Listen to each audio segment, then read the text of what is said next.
It all had the air of the most delicious lark, right up until it didn't. The theatre of these evenings was what Byron Wright enjoyed most, after the philological aspects, of course.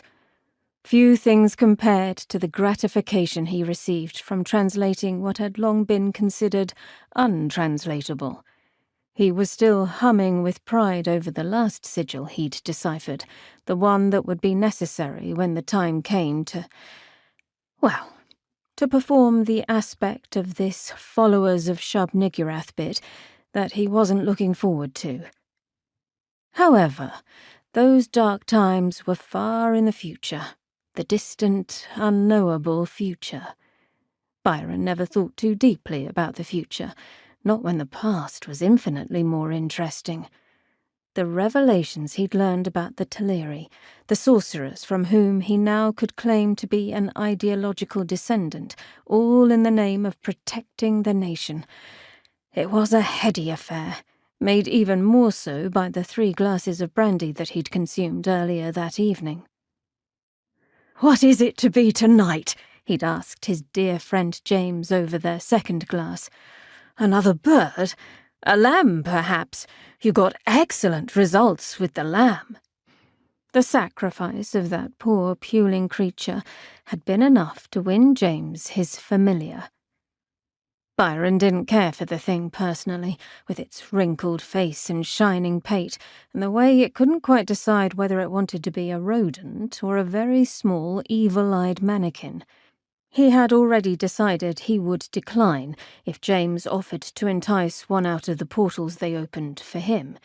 After all, he had the children to think of, and he wasn't quite ready to share his revelations with them. He would have no hope at all of concealing such a creature within the manor, even if it was minded to obey him. "I have a more elaborate plan in place," James had replied, an easy, satisfied smile on his face. "I think it will win us a creature of significant power." "A calf, then?" Byron hazarded. "Lord, that will be a mess to clean off the marble."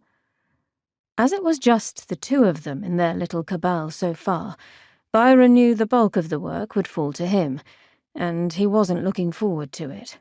They were friends, good friends, but rank was rank. Then again, a calf was better than the other option. "Not a maid, surely," he murmured, laying a hand on James's arm.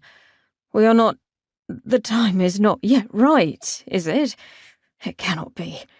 I cannot—" "Byron." James gave his hand a quelling pat. "I would tell you if it were time for that, never fear.